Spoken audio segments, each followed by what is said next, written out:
Okay, welcome back. Happy Friday. We have only 3 days of new stuff left to cover. We spent the last 2 classes talking about logs. Today we have one more day on logs. Next 2 classes are about power functions, whatever they are, and then we have 2 days to review for the final exam. What else is happening on Monday? Quiz number 10, our very last quiz of the semester. It is on all 3 classes from this week, including today. Any questions on the calendar? All right, and then again, just in terms of the rest of the semester, we have a full week coming up, and then we have Monday after that, and that's the end of the semester. Our exam is on May 16th, which is a Wednesday. So a week from this coming Wednesday, we will be done. All right, let's go ahead and take a look at page 66. This section is all about modeling word problems using exponential and log functions. But I realized after I printed it that it was entirely too long, and I want you to have a chance to do the group thing at the end. So we're going to cross off like most of the stuff that's in this section, but you could take a look at it later. In any event, we're skipping past 1 and 2. I will point to this formula here in the box. It says Q of t equals C e to the RT. You have seen that formula before, but instead of C, what letter did you see? It was a P. You guys saw PERT. For dealing with what kind of compounding? Continuous. If you saw continuous compounding, it was PERT. Any other kind of compounding, it was the more complicated formula. All right, this is PERT. Just instead of calling it P for principal, we'll call it C because maybe it's not necessarily money, but it could be like a swarm of ladybugs growing in size or anything like that. Inflation. Could be anything. So the key, again, is that if you see the word continuous, here it could be like the growth of a ladybug population. If you see continuous, you're using the PERT formula. Whether it's PERT or CERT, doesn't matter. Continuous is the word, PERT is the formula. All right. Skipping past 3 and 4 and 5, jumping down to 6. Let's see. So we will go to Brian for 6.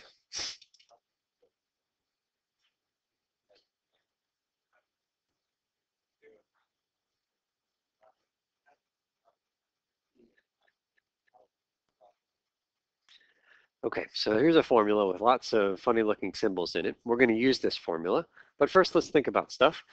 Suppose that you have a cup of coffee and you have just gotten it out of the coffee maker, and so how would you describe the heat state of the coffee? Very hot. But then what happens when you put the coffee down on the table? It cools. Yes?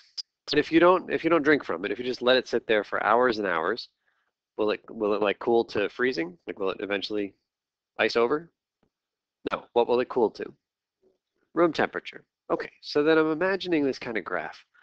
And here's what I'm picturing. I'm picturing time is passing down here, and then the temperature of the coffee, not the room temperature, which I'm assuming is just going to be some constant number, but the temperature of the coffee, and I want to graph it. So in the beginning, the temperature of the coffee is very high because it's hot. So put a dot up there somewhere, really hot. And then what happens to the temperature? It cools, it decays. There are a few different ways that temperature can decrease. It can decrease in a straight line. It can decrease in a curve that looks like that, or it can decrease in a curve that looks like that. A, B, C. Talk to your neighbors. See if you can think about which one you think the coffee looks like. We all agree it's going to get cooler and cooler, approaching room temperature. Talk to your neighbors about A, B, or C. Okay, so let's come back together. First, nobody voted for B. Nobody thought it was just going to decrease at a constant rate, 1 degree per minute or something like that. And a couple of folks were thinking about, either A or C. And let me just put in one other thing. You guys agreed that eventually the temperature of the coffee is going to be what? It's going to be room temperature. Okay, I don't know what room temperature is, but in the symbol here, it's called TS for the temperature of the surroundings. And so I'm just going to put this dotted line here, and I'm going to know that the coffee is never going to get colder than room temperature. Yeah, it's going to approach that. So if I continued my lines here, so that guy would do that, that guy would do that. This guy is the only one that has a chance of leveling off, right? So it's C. That's how it grows or decreases. And if you were to describe in English, what happens to the change in temperature in the beginning? Is that a slow change or a fast change? That's a fast change in the beginning. And then it's slower and slower and slower, gradual at the end, right?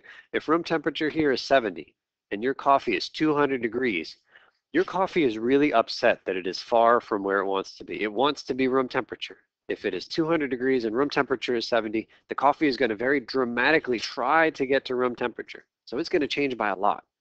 But if your coffee is at 72 degrees, is it really angry that it's 70 in this room?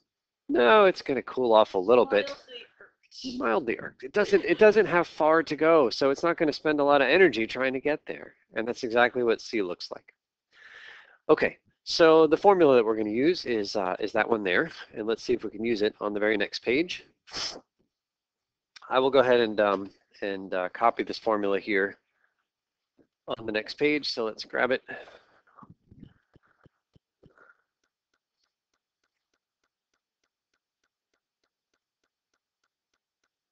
All right, so we've got all these different pieces here, and we're going to plug in up here.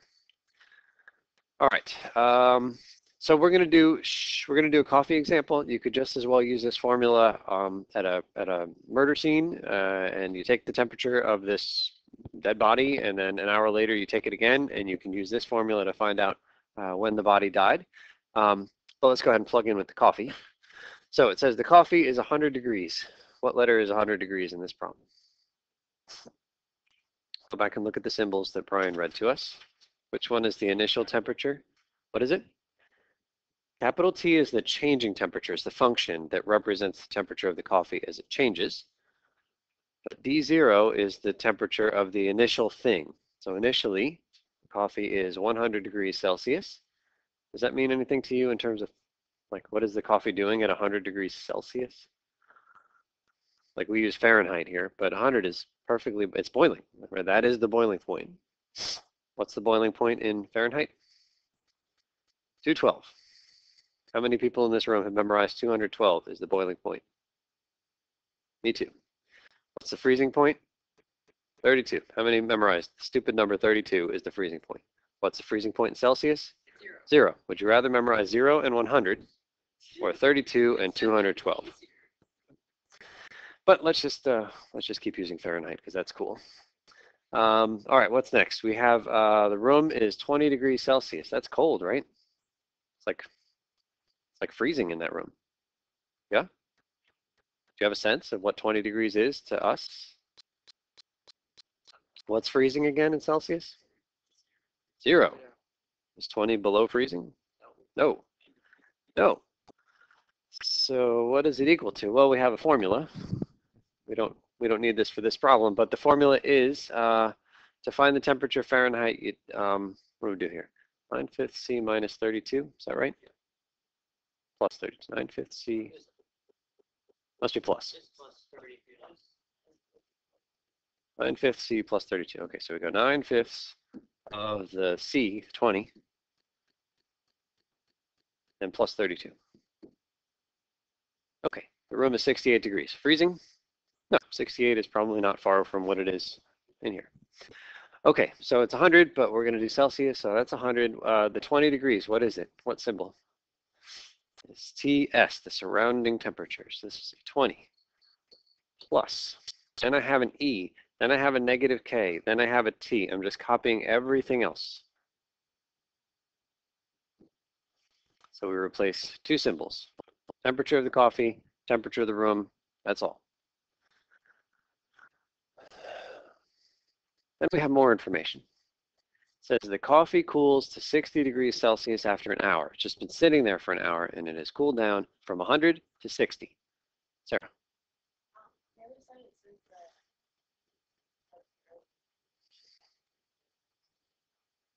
You're right. You're right. D0 is not the initial temperature of the coffee. What we're supposed to put there is the initial difference in the temperature of the coffee and the room. Thank you, Sarah. So D0 is the difference between the coffee's temperature, 100, and the room temperature, 20. So right there we put 80.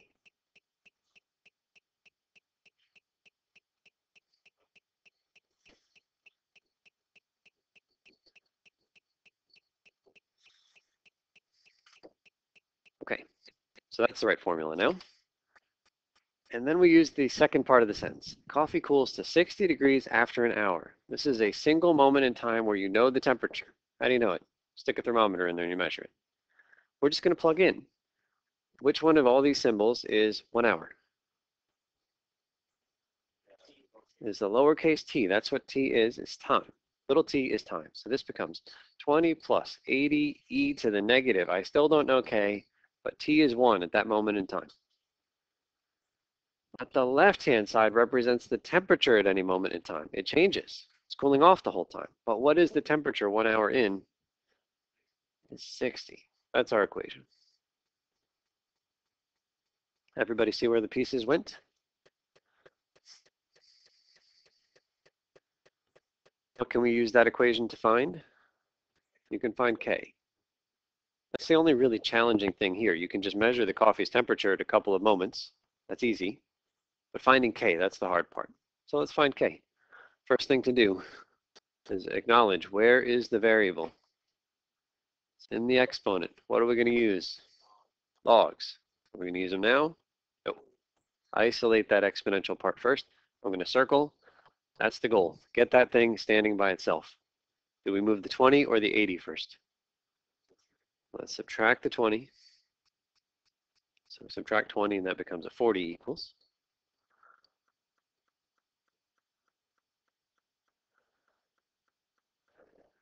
And then divide both sides by 80. Squeeze this up here. So 40 over 80 is a half.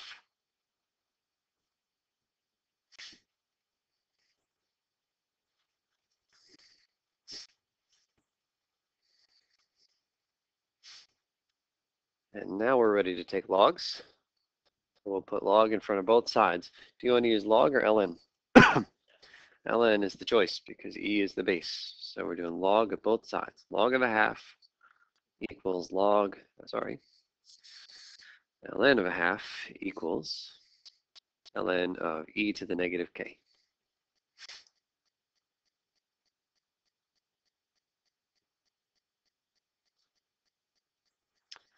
Okay, ln of a half is a number. You can find it on the calculator.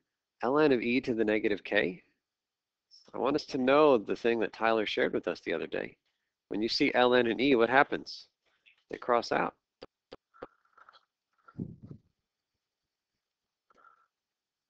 So what we have is that ln of half is negative k. So move that negative to this side and we're done. Negative over there, we'll erase that. K is negative ln half. Somebody with a calculator?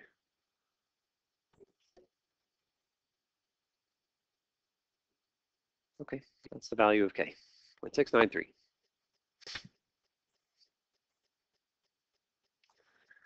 Okay, so what does k represent really? I actually don't know. I know it has something to do with the fact that we're doing coffee in this room as opposed to water in this room, which might be slightly different, or yogurt in this room, which might have a different k from this, right? It just depends on what the thing is that we're talking about. But every object has its own k, and you can find it pretty easily. So we put it all together. I'm going to copy this formula now, which says that t is 20 plus 80 times e to the negative 0.693.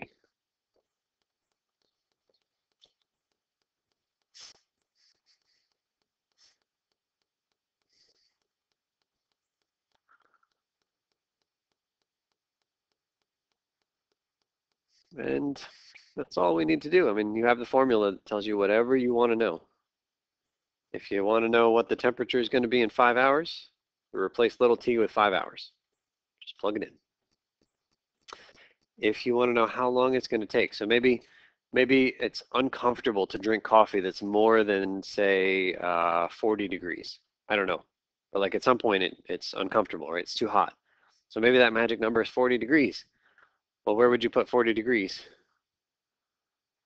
It's for capital T. And then you could solve an equation and find how long, find the time it takes to get there. And just one last thing with this piece here. So you could graph that on the calculator. I'll graph it on GeoGebra real quick. And I just want to see that it looks like that thing that you guys had suggested the other earlier today. So I'll make it bigger, 32. Okay, so the formula here was, I'm going to call it f of x, but what was it? 20 plus 80 e to the negative 0.693. Yep. Okay, where is it? I don't see a graph. Why don't I see anything? I do. All right, so let's find it. What's the original temperature of the coffee? Is 100. Well, I don't see anything because I'm way over 100. All right, let's bring, oh, there it is. What's the temperature initially? 100. You guys see this thing is coming down fast in the beginning and then slower, slower, slower, just like you predicted. What's this leveling off here? You see it at 20? We could even ask it to graph y equals 20. Looks like it hits it. It doesn't. I mean, if we zoomed in, we could kind of pull them apart a little bit.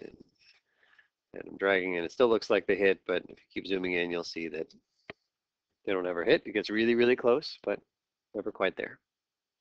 All right, any questions on that one?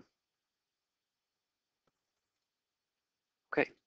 All right, so that's our one exponential model, exponential because of the e to the.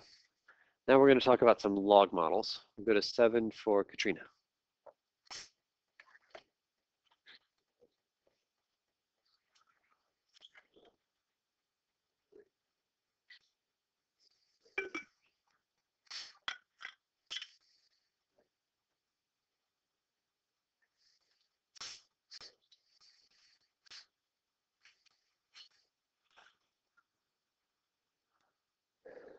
Okay, Tyler for 8.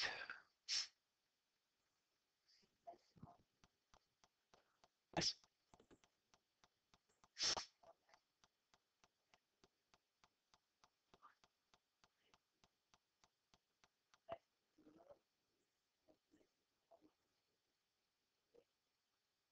And you guys have seen little machines that trace out stuff like this, right? So it just records that the room is shaking, stuff is shaking underground, and then looking at graphs like this, seismologists, these scientist folks, can determine where the earthquake started.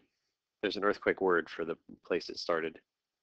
Epicenter. They can find the epicenter by looking at stuff like this. Okay, so let's take a look at how we actually measure how strong an earthquake is. We'll go to Joe for right below.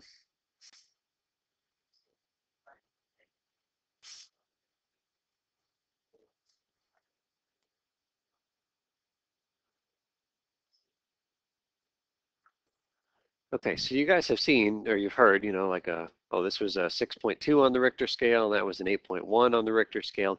What does it really mean? Like if I said, I thought about, like Richter scale. So if we talk about like a 1 on the Richter scale compared to a 2 on the Richter scale, which one is stronger?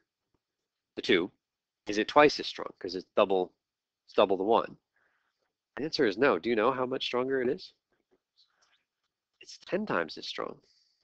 A magnitude of 2 on the Richter scale is actually 10 times as strong. 10, that's so strange, going from 1 to 2. How about going from 2 to 3? It's 10 times as strong. That's what these numbers are. Is every time you take a step to the right, one step to the right, you are 10 times more intense in terms of the how the earthquake actually feels. So then if we are comparing, say, a magnitude 3 with a magnitude 5, every step to the right is a times 10. So how much stronger is a 5 than a 3? It's 100 times stronger because it's 10 times stronger and then another 10 times stronger. That's 100 times stronger. So so when we look at stuff like this, so here we'll take a look at number 9, Ben.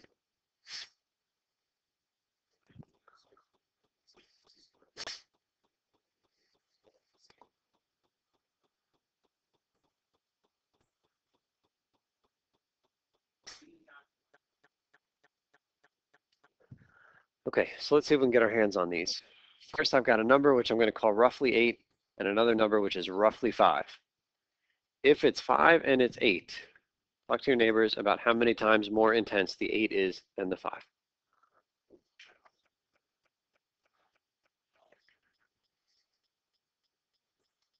Okay, what did we decide? It's 1,000 times stronger, right? 5 to 6 is times 10, 6 to 7 is 100, 7 to 8 is 1,000. So these two earthquakes where like it's really hard, like it's deceptive. If I say I'm comparing 8 to 5, you feel like, well, the 8 isn't, it's not even double. It can't be that much worse. It's 1,000 times worse. And that's the way the scale works. So here's our, I don't want to call it a guess, we'll say our first estimate, and then we'll actually figure out what the right answer is. So our estimate is something around 1,000 times more powerful. Well, let's see if we can't find it. We'll go back up to our definition. M is equal to log of I divided by log of S. Which one of those letters would be the 8.3?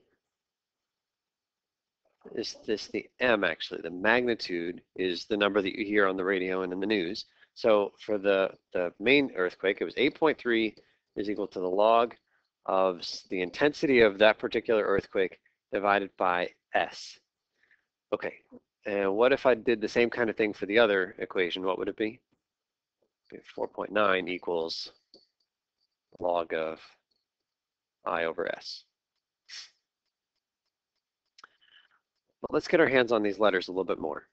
S is the intensity of a reference earthquake, the least movement in the earth that our machines can feel. Like right now, there's little earthquakes happening below our feet. Feel them? No, because they're so minor that we cannot feel them. But there are little machines that people put like way down in the ground, you know, and they can detect little tiny, tiny shifts. And most of them don't bother us. It's only the big ones that you hear about. But whatever the smallest detectable shift is down there, however intense that is, we're going to call that S. It's just some constant. It doesn't have a whole lot of meaning. I could tell you what the number is, but it doesn't mean a whole lot. It's a constant. That's the same S in both. Same S for every earthquake. But the thing that changes is the intensity. How intense does the earthquake feel? So these I's, they're not the same I. They're different. So I'm gonna sort of indicate that the first one, I'll put an I, San Francisco. That's our main one. It's got some intensity. It's a number. And then down here, I'm gonna call it I other, the intensity of the other earthquake. All right? They're different numbers. Every earthquake has a different I, different intensity. Okay, what are we supposed to do with this to try to figure out like how much more intense the San Francisco is than the other one? And we don't even know what the value of any of these numbers is. Well, it turns out there's some nifty little ways to use the properties of logs. I'm not going to ask you to do something like we're about to do on the test, but I just want to show you like why every step to the right is a times 10 and why that's really about 1,000 times stronger. Okay, here's one of our properties. We haven't used it as a class yet, but I think we've seen it. If you have log of a quotient, you can write that as the log of the one guy minus the log of the other guy. Does that look familiar? Log with a division becomes 2 logs subtracted. And we can do the same thing down here. So this is really the log of the other minus the log of the reference one.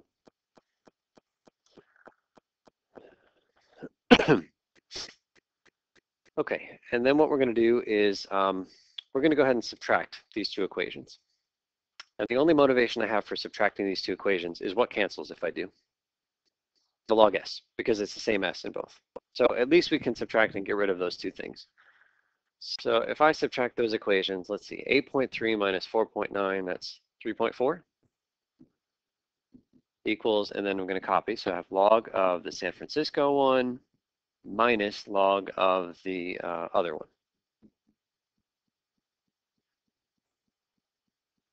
So subtracting here gave us the 3.4, subtract here, and these guys cancel, and then we subtract there, and I just wrote it. Okay, well look, I have the log of two things subtracted. I can put them together using the same rule.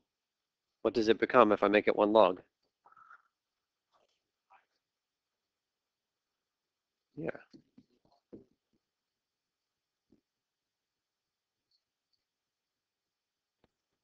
Yeah, one divided by the other. So we do the first one on top, other one on the bottom. So that's the same property, but just going the other direction. Okay, and then we're just about done here because you guys know what's the invisible base for this log? There's a 10. Can you write that thing in exponential form? 10 to the 3.4. That was some good enunciation right there. Yeah. Well, don't be snippy. So 10 to the 3.4 equals this fraction. I San Francisco over I other. We buy it. That's the exponential version of that log equation. And I think we're done. What is this telling you? The San Francisco earthquake intensity over the intensity of the other earthquake. How many more times intense is the San Francisco one than the other one? It's 10 to the 3.4. Can somebody get me a decimal from the calculator? 512. So if you think about it, the exponent is between 1,000 and 2,000. Yeah. Yeah, so our estimate of 1,000 here. Well, yeah, it feels like it was kind of far, but we got a quick estimate up there. 10 to the 3.4 is bigger than 1,000, and I think what happened is that we what did we do? We changed both of these numbers, but we rounded them both in the wrong direction, right? I mean, like we made the strong one weaker and the weak one stronger, and so the net result is something not as big as we expected. Okay, so then, so clearly there's a shortcut here. You don't need to do all of that. You do it one time and then you say, oh, wait a minute, where did that 3.4 come from? That's just the difference, right? Yeah, so that's your rule. If you want to know how many more times intense.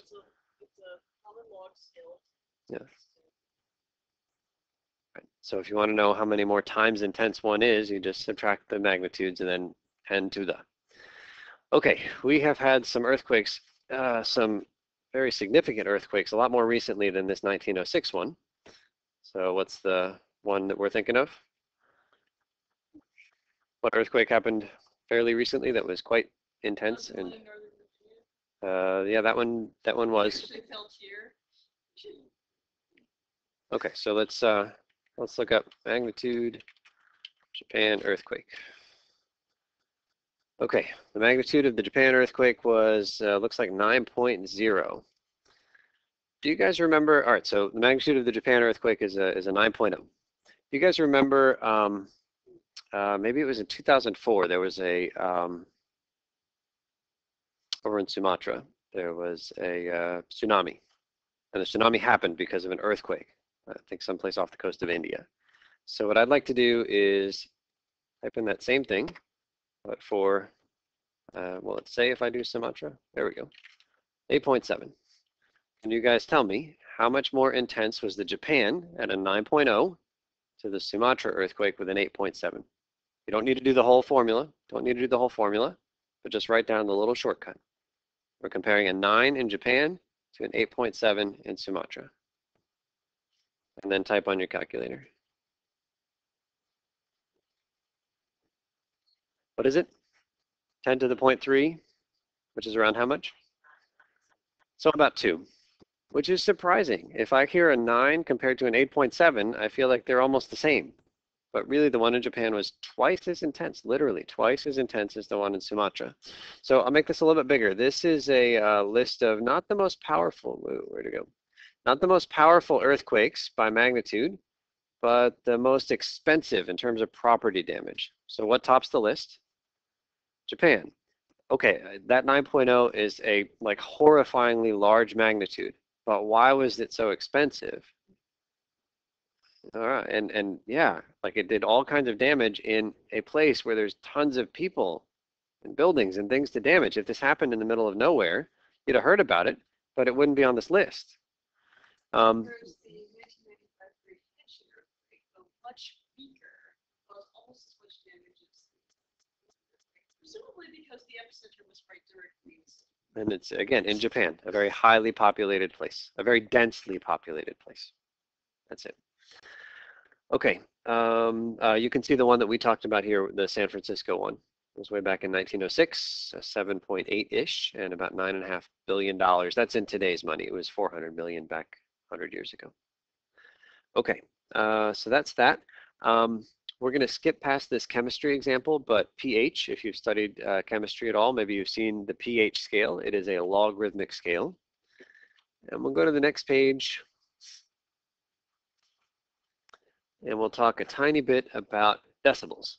So we are up to surge for 11.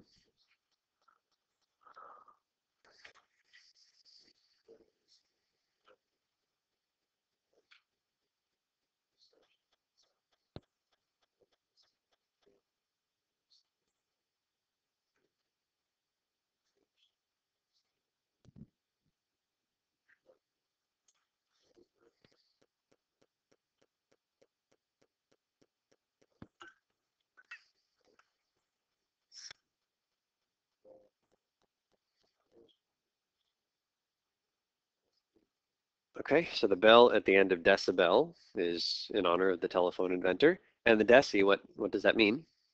Deci is 10, right? I mean, anything with the DEC is related to 10. And in fact, if you take a look at the formula, here it is.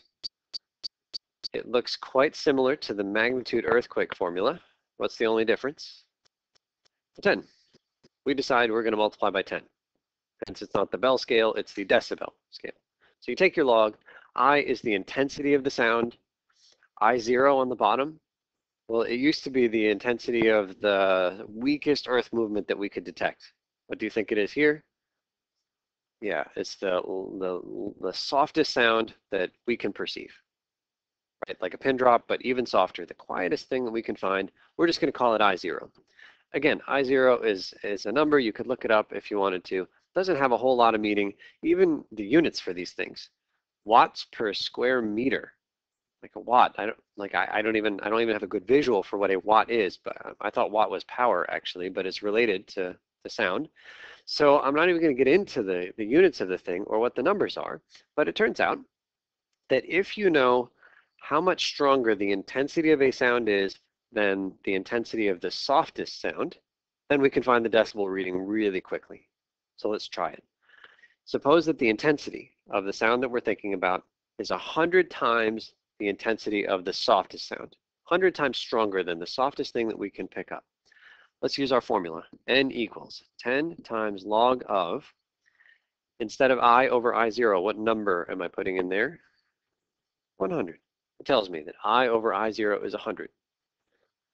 Without a calculator, hold up the number of fingers that is the log of 100. I want us to know this without a calculator. Log of 100 is a nice number. Log of 100. Remember, it's a base 10. We're holding up the number of fingers. Log of 100 is 2 because 10 to the 2 is 100. So this says 10 times 2. The 10 from the beginning is just part of the definition of this scale. Super. It's 20. 20 what? 20 decibels. The decibel reading of a sound 100 times the level of the quietest sound you could hear is 20. Is that loud? Is it quiet? Here's what you can refer things to. Average conversation is about 50. 20 is very, very quiet. You could hear it, but it's really quiet.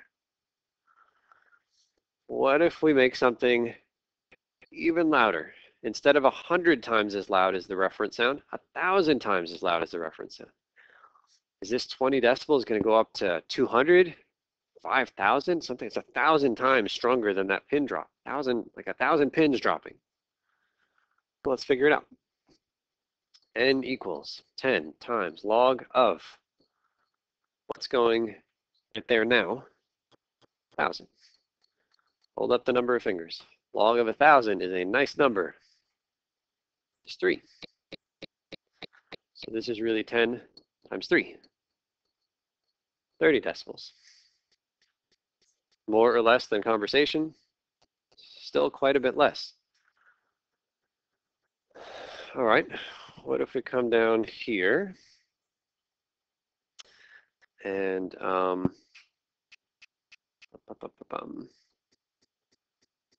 we answer this question? Yes, we can. Okay, let's come down here and talk about part B. We're up to Sam now.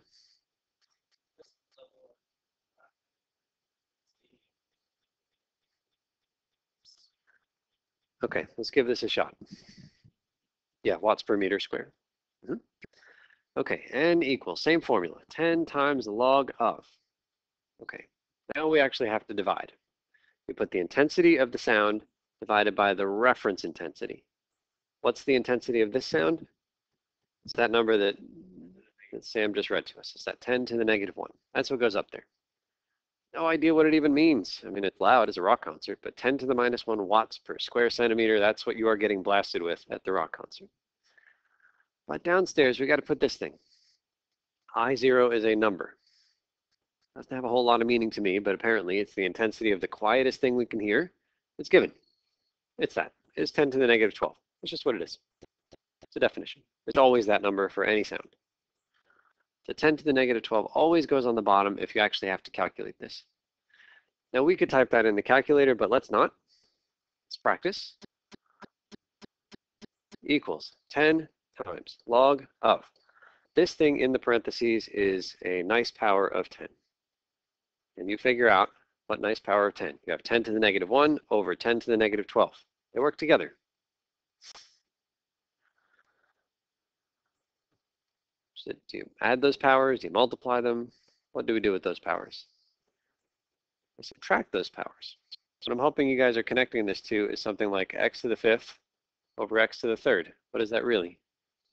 It's x squared. Like everybody knows it when it's x to the 5th and x cubed. It's the same property. So we subtract the powers. You guys did 5 minus 3 and you put it here. We're going to do negative 1 minus negative 12 and we're going to put it there. What is it? That's 11. When you divide those crazy negatives, you get 11. Let's take a look at this piece. Log of 10 to the 11 is a nice number. 10 to the 11 is huge, but log of 10 to the 11 is really easy.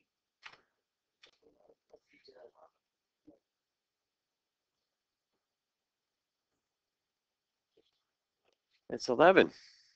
Again, Tyler's favorite thing to do. If you see log and you see 10, they cancel. So this is a 10 in the front times the 11 that we just found. 110 decibels. That's how loud your concert is.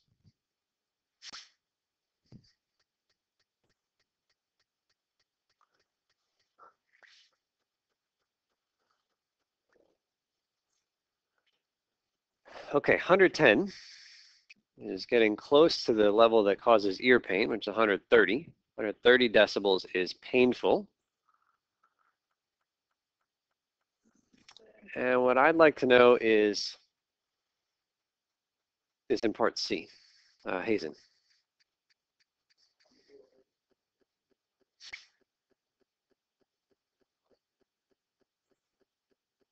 Okay, so I want to know how much stronger is the rock band concert than a conversation? I know it's a lot louder, but I got to try to I'm trying to develop an intuition. Conversation we said was 50 decibels. Rock band, 110 decibels. I want to know how many times stronger is it? It's the same idea as the earthquake. Every increase by 1 on the Richter scale is a what? Is a times 10, right? Every increase on the Richter scale by 1 is a times 10. It's almost the same thing here, except there's this funny 10 sitting in the front which throws things off. So temporarily, let's ignore the 10.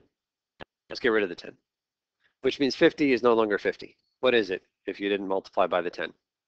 Let's call that a 5. Okay? It was 50 because somebody multiplied by 10 at the end. Okay, conversation we're going to call 5.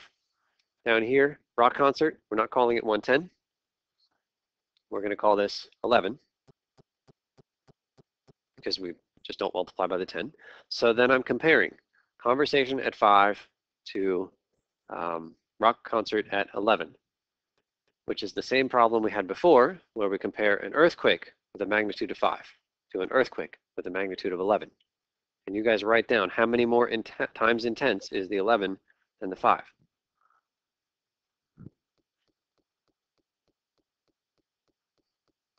This is our little shortcut.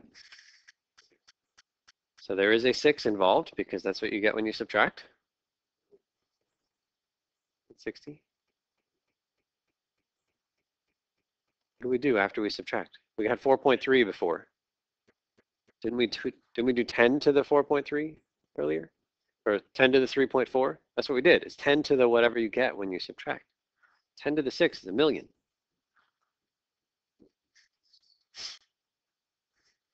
Your typical rock concert is a million times more intense than your typical conversation level. Million times more intense. Questions on any of that? No? It's okay?